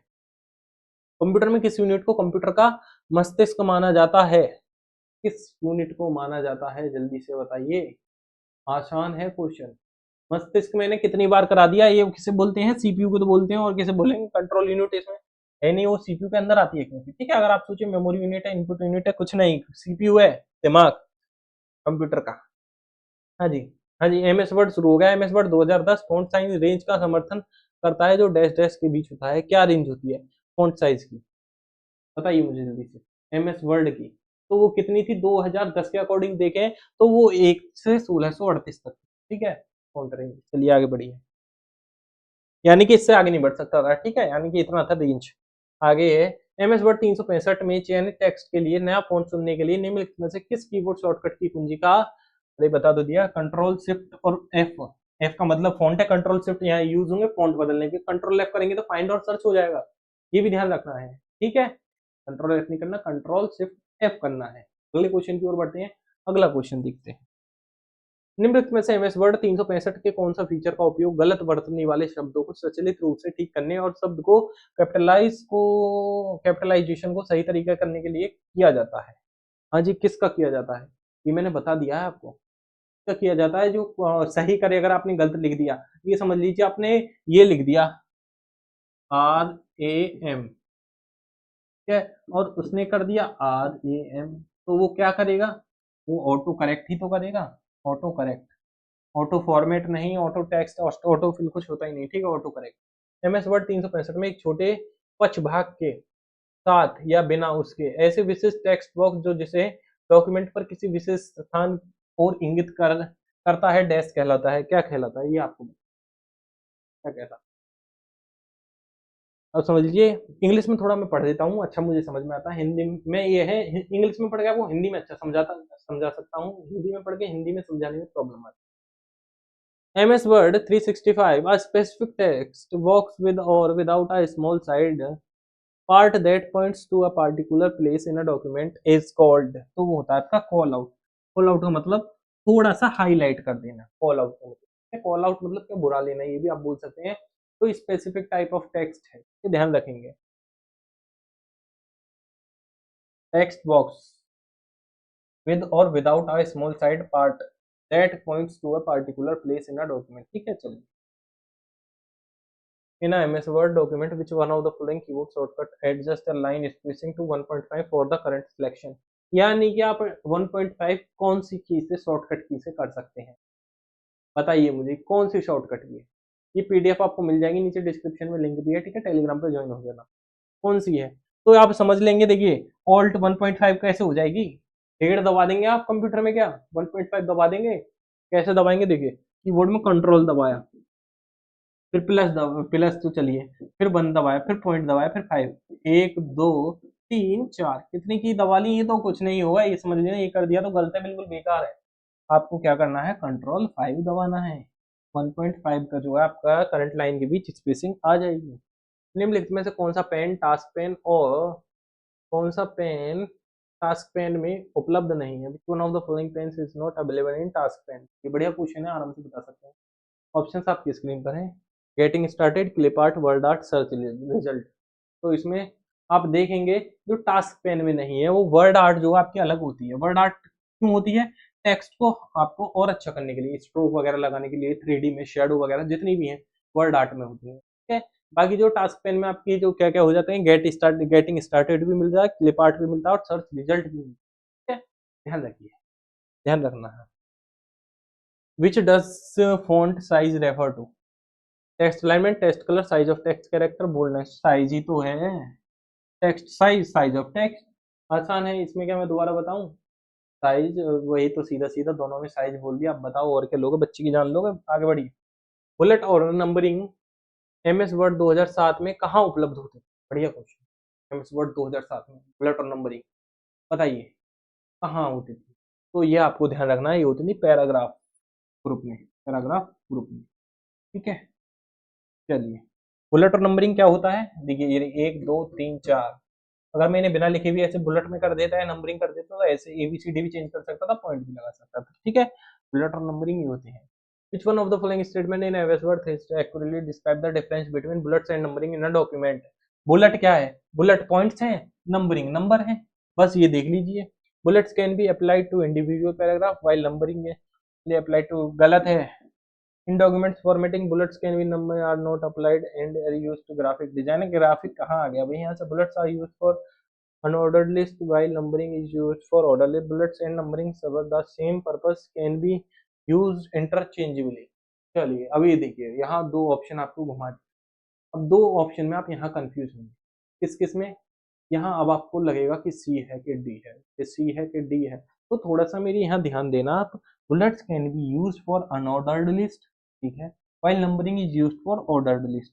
बिल्कुल जी, बिल्कुल। अब बुलेट में आप बुलेट पॉइंट्स में कुछ भी पॉइंट लिख लीजिए, आगे पीछे लिखने की जरूरत नहीं, लेकिन नंबरिंग में तो 1 2 3 तक लिखेंगे, फिर 1 7 6 फिर 9 फिर 8 ऐसे लिखेंगे, बिल्कुल नहीं। ऑर्डर होता है नंबरिंग, ऑर्डर, इसलिए। अब देखिए अगला बोला, bullets and numbering serve the same purpose और कैन बी इंटरचेंजेबल। बिल्कुल नहीं, क्योंकि अगर मैं बोलूँ 9वां नंबर के सबसे पहले ले आएंगे आप, बिल्कुल नहीं, जो नंबरिंग में है पॉइंट से चलेगा बिल्कुल। अगर मैं यहाँ ऑप्शन 4 3 1 2 ऐसे कर दूं तो ये नंबरिंग में नहीं है ना, तो ये गलत हो जाएगा, ये ध्यान रखना। चलिए आगे बढ़िए। विच one of the following keywords can be insert a hyperlink? Hyperlink के लिए सीधा सा, हाइपरलिंक के क्या है? कंट्रोल प्लस के आंसर है। ठीक है, हाइपरलिंक के लिए क्या है? कंट्रोल प्लस के। आगे बढ़िए। एमएस वर्ड 3 में डिफॉल्ट फोन टाइप एंड, अरे ये तो मैंने कल भी करा दिया था, कल की क्लास में भी आया था ये क्वेश्चन, फिर दोबारा आ गया। चलिए कोई बात नहीं, साइज याद रख लेना, 11 होता है, और 11 इसमें कौन सा? कैलिबरी, तो कैलिबरी 11 है जो आपका आंसर है, ये डिफॉल्ट फॉन्ट होता है। चलिए आगे बढ़िए। क्वेश्चन नंबर 71, निम्नलिखित में से कौन सा एमएस ऑफिस सूट का हिस्सा नहीं है? एमएस ऑफिस सूट का PowerPoint, project, word, excel. Word भी है, एक्सेल भी है, और आपका जो है पावर पॉइंट भी है। प्रोजेक्ट्स क्या है भाई? प्रोजेक्ट्स इसमें बनाते हैं हम, प्रोजेक्ट इसके अंदर बनाते हैं, प्रोजेक्ट कुछ नहीं है इसमें। ठीक है, हटा दो प्रोजेक्ट्स को। क्लियर हुआ? क्लियर हुआ, आगे बढ़ते हैं। which one of the which option in Microsoft allows you to search for a specific word or page in a document and replace it with another? कौन सा है? तो फाइंड और रिप्लेस ही होगा ना, कोई शब्द खोजने के लिए फिर उसे चेंज करने के लिए कौन सा यूज होगा? तो खोजा किससे हमने? फाइंड से, और रिप्लेस किससे करा? रिप्लेस, चेंज करा। ठीक है, और तो कोई होगा नहीं। चलिए आगे बढ़िए। टाइटल बार के संदर्भ में मेन्यू बार की स्थिति कहाँ होती है? ऐसा क्वेश्चन भी बन जाता है, और ऐसे को भी आप गलत कराते हैं, तो ये गलत नहीं करने, ये थोड़ा सा पढ़ लेना है। ठीक है, अब ऑप्शन है, the menu bar is located above the title bar. Above नहीं होता मेन्यू बार, टाइटल बार के अबव नहीं होता। ठीक है, the menu bar is located to the left, बिल्कुल नहीं होता। The menu bar is located below the title bar. अब देखिए, मेन्यू बार जो है आपका टाइटल बार के नीचे होता है, बिल्कुल जी, यही है आपका। The menu bar is located to the right भी नहीं होता, तो आपको याद रखना है मेन्यू बार जो है लोकेटेड बिलो द टाइटल बार, यानी टाइटल बार के नीचे होता है। क्लियर हुआ? टाइटल बार होता है, ये आपने पढ़े हैं, टाइटल बार जानते हो? यहाँ जो ऊपर ऑप्शन होते हैं, इंसर्ट, ये जो पूरा होम टैब होता है ऊपर का, वो एमएस वर्ड में आप जो चलाते हैं वही होता है टाइटल बार। चलिए आगे बढ़िए, वो पढ़ने नहीं है। अगर कहोगे तो ये अगली क्लास में ना इमेज लगा के सबको समझा दूंगा, अगर नहीं आते तो बता दीजिए। मैं इमेज लगा दूंगा पूरे वर्ड की, वर्ड ही खोलकर दिखा दूंगा इसमें। अब तो खुलेगा नहीं क्योंकि ये एंड्रॉइड पे चल रहा है, ठीक है, वो आपका करना पड़ेगा, सॉरी पीसी पे चल रहा है, लेकिन अब खुल नहीं पाएगा। अभी क्लास चल रही है, तो पीछे टेलीग्राम है तो और डाटा खुला हुआ है, तो इस वजह से नहीं खुल रहा। आराम से स्क्रीनशॉट लेकर एक एक स्टेप दिखा दूंगा। अगर कहते हैं तो आप, ठीक है, अगर नहीं कहेंगे तो कोई बात नहीं, हम तो पढ़ा रहे हैं। माइक्रोसॉफ्ट वर्ड 365 में क्या फीचर आपको एक मिनट इंटेंशन के विभिन्न स्तरों के साथ एक क्रमांकित सूची बनाने की अनुमति देता है। Which feature in Microsoft Word 365 allows you to create a numbered list with different levels of indentation. चलिए बताइए। हाँ जी, multi level numbering, multi space numbering, multi hierarchy जो है नंबरिंग, और मल्टी आइडेंटिटी नंबरिंग। अब देखिए अब यहाँ क्या करते हैं, यहाँ लगा देते हैं आइडेंटिटी आपका रिलेटेड है किससे, आइडेंटिटेशन से, तो वही होगा। नहीं, ये नहीं होगा, स्पेस भी नहीं होगा और जो हायरार्की भी नहीं होगा, ये होगा मल्टी लेवल नंबरिंग। ठीक है, जो आपके डिफरेंट लेवल ऑफ आइडेंटिटेशन है ना, वो किसमें होता है, मल्टी लेवल नंबरिंग। चलिए, एमएस वर्ड में से संबंध निम्नलिखित में कौन सा कथन सही है? पहला ये रहा, दूसरा ये। Save allows you to update a previously saved file with new content. Save as allows you to save a new file or existing file with the same name or different name in a location. बताइए जल्दी से बताइए, क्या दोनों सही है? बिल्कुल। आप सेव में जो है आपका प्रीवियसली भी अपडेट कर सकते हैं विद न्यू कंटेंट, बिल्कुल सही है। और सेव एस में आप नई भी चाहे नई कर सकते हैं और पुरानी चाहे पुरानी कर सकते हैं। ठीक है, यहाँ समझ लीजिए। सेव में आप अपडेट करते हैं जो भी पुरानी है उससे, ठीक है।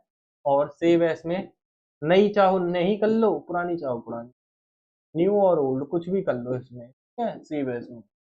ये तो सब चीज अलाउ करता है। निम्नलिखित में से किस कीबोर्ड शॉर्टकट का उपयोग एमएस वर्ड 2000 फाइल टैब पर जाने के लिए किया जाता था? देखिए बढ़िया क्वेश्चन है, फाइल टैब में जाना है, गो टू फाइल टैब, बताइए। हेल्प विच की help to go to file tab, बताइए जल्दी से, मुझे जल्दी से बताइए। हाँ जी, हाँ जी, फाइल टैब में जाने के लिए कौन सा यूज करेंगे? तो वो होता है आपका फाइल टैब। एफ कौन सा है? एफ ऑल्ट के साथ होगा, लेकिन शिफ्ट कभी दबा दो, ऑल्ट एफ, ठीक है, सभी ऑल्ट से। एफ का मतलब फाइल टैब में जाना है मुझे। आगे बढ़िए। Which one of the following keyword shortcut is used to change the using of selected text in MS Word 2007? 2007 की बात करी गई है, ठीक है। अब क्या है, MS Word 2007 में चयनित टेक्स्ट के केस को बदलने के लिए निम्न में से किस कीबोर्ड शॉर्टकट की का यूज किया जा सकता था? तो वो कौन सी थी? वो थी आपकी शिफ्ट और F3। ध्यान रखेंगे कौन सी थी, शिफ्ट और F3। कहाँ है? यहाँ है, शिफ्ट F। आगे, एमएस वर्ड 2010 के सुपर स्क्रिप्ट है, सब स्क्रिप्ट नहीं है। फॉर्मेटिंग को लागू करने के लिए निम्नलिखित में से किस शॉर्टकट की का उपयोग किया जाता है? बताइए। सुपर स्क्रिप्ट पूछा है भाई, सब स्क्रिप्ट नहीं पूछा। तो यहाँ क्या है, यहाँ कंट्रोल शिफ्ट और प्लस दबा देंगे बस, कंट्रोल शिफ्ट और प्लस। तो सुपर स्क्रिप्ट के लिए आगे बढ़िए। किस ऑपरेशन का उपयोग करके हम डॉक्यूमेंट के किसी भी अन्य विशेषता को प्रभावित किए बिना ऑन स्क्रीन फॉन्ट के आकार को सिर्फ बदल सकते हैं? सिर्फ आकार बदलना है और कुछ नहीं करना, बताइए। In which operation can be just change the size of font on screen without impacting any. अब देखिए हम बोला क्या है, अगर मैं कहूँ मुझे ये साइज बदलना है, बड़ा करके देखना है, तो मैं कैसे देखूंगा? हाँ जी बताइए। मुझे चाहिए तो मुझे सेम ही, लेकिन मुझे बड़ा चाहिए तो कैसे करूंगा? जूम ही तो करूंगा, फॉर्मेट थोड़ी करूंगा। साइज नहीं बढ़ाना, साइज मुझे इतना ही रखना है तो जूम ही करूंगा, और क्या करूंगा? हो गया खत्म। Which one of the following sequence of steps is used to create a bulleted list for the existing? Bullet किस में होता है? होम टैब में ही आपका बुलेट पॉइंट का ऑप्शन होता है, होम टैब में ही आपका जो है बुलेट पॉइंट का ऑप्शन होता है, ध्यान रखिए। नहीं रखा जाता तो याद कर लीजिए, रट लीजिए, ठीक है, ये बोलना नहीं है। Which one of following option present in paragraph formatting of MS Word 365? Paragraph formatting से क्वेश्चन आ गया है, जल्दी से बताइए कौन सा यूज होता है? सेव बिल्कुल आप अलग भी कर सकते हैं, रिप्लेस अलग भी कर सकते हैं, फाइंड भी। लाइन स्पेसिंग जो है पैराग्राफ में मेन है, लाइन स्पेसिंग कितनी कम ज्यादा रखनी है। Shading option in MS Word 2010 is used for. Shading क्यों यूज होता है ये आपको बताना है, बताइए। Changing the colour of selected text, making the text pop by highlighted, changing the colour behind the selected text, change the colour around the selected text. बताइए, around या बिहाइंड, ये दोनों तो है ही नहीं, मैं पहले बता देता हूँ। अब अराउंड है बिहाइंड है, ये आपको बताना है। तो ये आपका क्या हो सकता है, ये है बिहाइंड। शेड यानी कि शेड का मतलब क्या होता है, पीछे करना, साइड में नहीं पीछे। शेड, शेड कर देते हैं। शेड कैसे करते हैं, मैं कहूँ इसे शेड कर देता हूँ मैं, ये लीजिए शेड पेंसिल से करते हैं कि ना भाई शेड कर दो इस ड्राइंग में थोड़ी सी, ये शेड यानी कि पीछे करना, ठीक है। साइड में नहीं, साइड में ये बोला जैसे मैंने सी के ऐसे साइड में कर दिया, ऐसे होता है। साइड नहीं, पीछे करना है। एमएस वर्ड में if you want to print 135 pages of the document which one of the following pages range should be, 135 होगी बस। 135 प्रिंट करने हैं तो रेंज भी आपकी 135 ही होनी चाहिए, वरना क्या होगा भाई, वरना तो वो अपने हिसाब से प्रिंट कर देगा फिर तो प्रिंटर, ठीक है। तो रेंज भी आपकी जो आप कस्टम पेज सिलेक्ट करना है, फिर कितना 135। इसमें कितने सिलेक्ट करेगा, इसमें 1 3 4 5, इसमें 1 2 3 5, और इसमें 1 2 3 4 5, इसमें एक दिन 5 करेगा, 1 3 5, ठीक है। Features related to styles and clipboard appear under which menu tab in MS Word 2016, बताइए जल्दी से बताइए। हाँ जी, स्टाइल और क्लिपबोर्ड से संबंधित फीचर एमएस वर्ड 2016 के मेन्यू टैब के अंतर्गत दिखाई देते हैं। Design view layout home, design view layout home, बताइए किस टैब के अंदर, जल्दी से बताइए। डिजाइन के व्यू पे या आपका लेआउट के या होम के, तो ये होम टैब के अंदर होते हैं ये फीचर जितने भी हैं, फॉन्ट से रिलेटेड हो गए, ठीक है, फॉन्ट का साइज वगैरह, ठीक है। और मैं आगे बताता हूँ आपका पॉइंट से बुलेट पॉइंट ये करने हैं, ठीक है। और आपका सोचने दो, ये जो है क्लिपबोर्ड और स्टाइल्स, क्लिपबोर्ड और स्टाइल्स, ये ठीक है, इतने ही काफी है। तो आगे बढ़ो। Which one of the following shortcut keys is used in MS Word 365 to move by one previous page when zoomed out? Control D, Control P, page up page down, Control Alt I। अब ये तो आप बता सकते हैं, मुझे लगता है इसमें कोई समस्या परेशानी रहनी चाहिए आपको। बताइए एमएस वर्ड 365 में जूम आउट करने पर पहले प्रीव्यू पेज पर जाने के लिए निम्नलिखित में से किस शॉर्टकट का उपयोग किया जाता है। तो पेज अप और पेज डाउन का ही किया जाता है। कभी समझो तो अरे ये अजीब सा है तो इसे ही लगा देता हूँ, तो ये नहीं है, पेज अप पेज डाउन की ही यूज होगी, ठीक है। पेज अप ऐसे होती है, पेज डाउन ऐसे होती है। चलिए आगे बढ़िए। विच one of the following is not a word processor. MS word है, नोटपैड भी है, वर्ड पैड भी है, वर्ड प्रेस नहीं है। वर्ड प्रेस कहाँ यूज होता है, ये यूज होता है वेबसाइट बनाने में, प्लगइन वगैरह लगाते हैं ना वेबसाइट्स में, तो ये वहां यूज होता है वर्ड प्रेस, ठीक है। आगे बढ़िए। एमएस वर्ड 2010 में निम्नलिखित में से कौन सा कीबोर्ड शॉर्टकट फाइल टैब पर जाने के लिए उपयोग किया जाता है, बताइए। 2010 से बनने, हाँ जी बताइए, जल्दी से मुझे इसका आंसर दीजिए। एमएस वर्ड 2010 में निम्नलिखित में से कौन सा कीबोर्ड शॉर्टकट है जो फाइल टैब पर जाने के लिए उपयोग किया जाता है। अब मुझे लगता है आप इसे आसानी से बता देंगे। ऑप्शन है आपके alt N, alt F, alt H, alt G, बताइए जल्दी से। तो इसका क्या है, फाइल टैब, मैंने बता दिया, ये करा दिया है, ऑल्ट एफ होगा इसका। फाइल टैब पे जाने के लिए ऑल्ट एफ आप क्लिक कर दें, फाइल टैब में चले जाएंगे। आगे बढ़िए।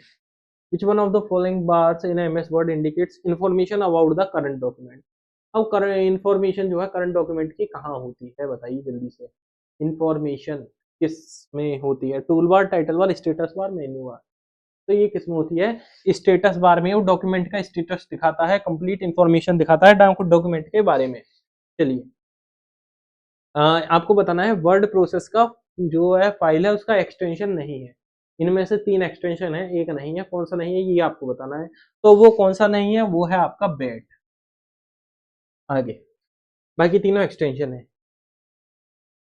क्लोजिंग एंड एमएस वर्ड, जो एमएस वर्ड की डॉक्यूमेंट है उसे क्लोज करने के लिए कौन सी शॉर्टकट की है, ये मुझे बताइए आप जल्दी से। एमएस वर्ड के डॉक्यूमेंट को क्लोज करने के लिए अब यहाँ थोड़ा सा अगर आप ध्यान लगाएं तो एस से सेव होता है, सी से कॉपी होता है, एक्स से आपका कट होता है, डब्ल्यू ही हो गई फिर तो क्लोज करने के लिए बची भाई।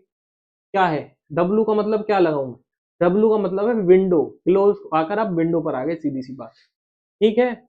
क्या है ये, आपकी करंट विंडो को खत्म कर देगी, बिल्कुल हटाओ, क्लोज हो गया आपका एमएस वर्ड। अब आप आ गए विंडो पर, आगे बढ़िए।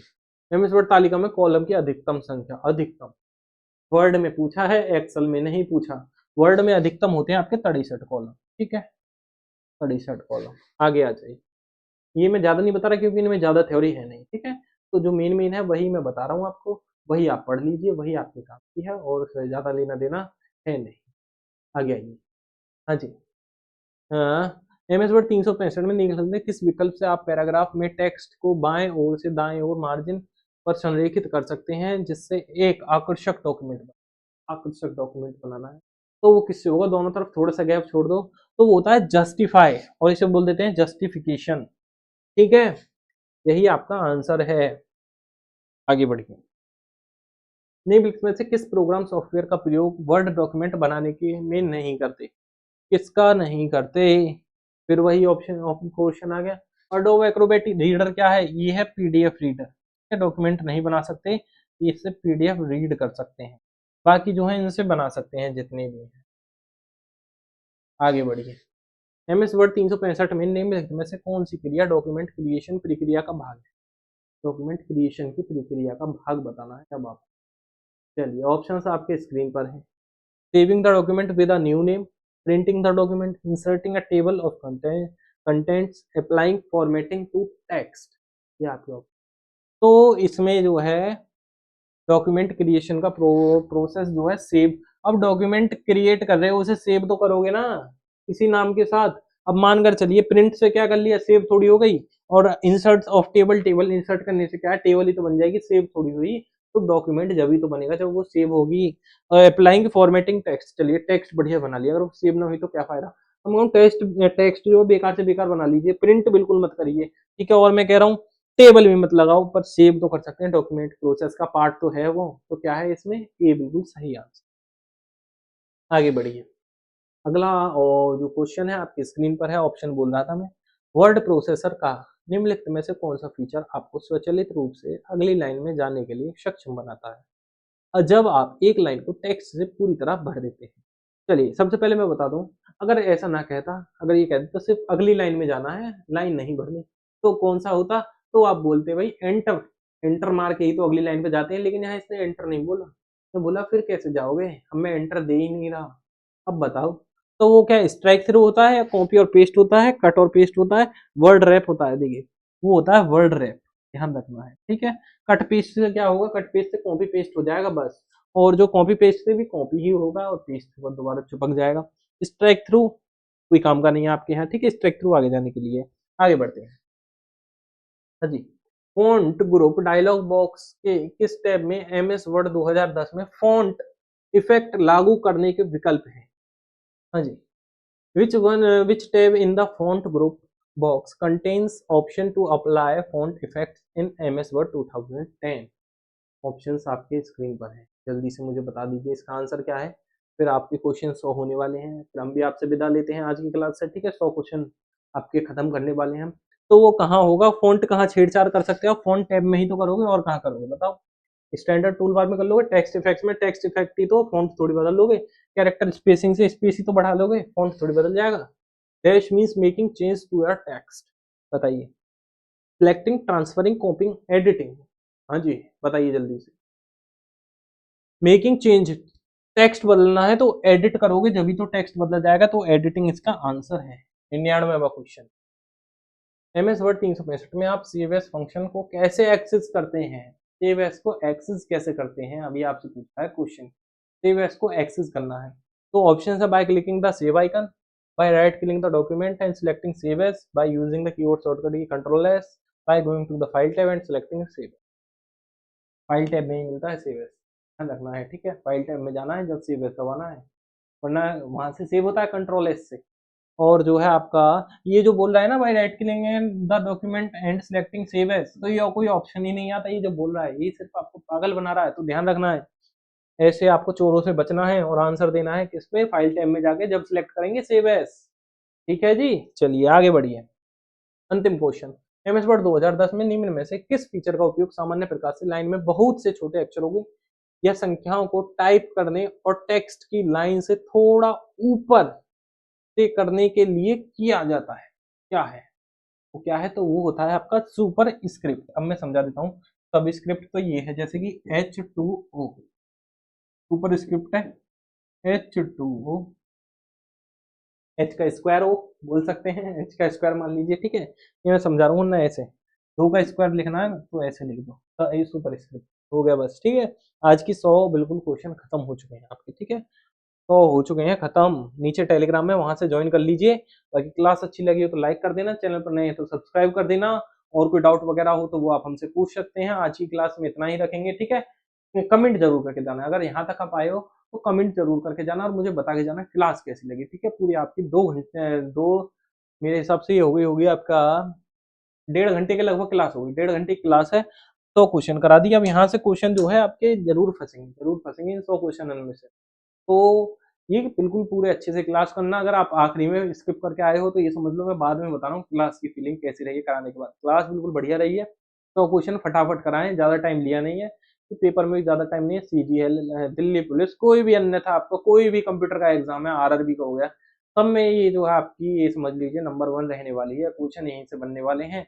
अलग से भी बनेंगे, ऐसा नहीं बोल रहा यहाँ से बनेंगे, अलग से कराऊंगा मैं, ठीक है। आपकी सीरीज चलेगी। चैनल पर सब्सक्राइब जरूर कर दें, दोस्तों को शेयर कर दो। जिसने कुछ नहीं पढ़ा, कंप्यूटर की किताब भी नहीं खोल के देखी, तो उसे कम से कम भेज दो, कुछ क्वेश्चन तो कराएगा। और वीडियो अच्छी लगी हो तो लाइक जरूर करें, एक प्यारा सा कमेंट करके जाएं, ठीक है, कैसी लगी। और जो कोई अगर आपको टॉपिक चाहिए, कुछ भी चाहिए, उसके ऊपर वीडियो चाहिए, तो आप हमें कमेंट करके बता सकते हैं, आपकी वीडियो बना सकते हैं। वो वीडियो बनाएंगे उस टॉपिक पर, ठीक है। आपकी वीडियो नहीं, हम वीडियो हम बनाएंगे उस टॉपिक पर। और नीचे टेलीग्राम का लिंक दिया, वहां से टेलीग्राम पर ज्वाइन हो जाना और ये PDF ये पास ले लीजिए, सबकी बड़ी परेशानी। स्टॉप कर देते हैं। बाकी अलविदा आज की क्लास में। धन्यवाद, आपने यहाँ तक क्लास देखी। ऐसे ही जुड़े रहिए हमारे साथ और चैनल के साथ भी बने रहिए, सब्सक्राइब करें।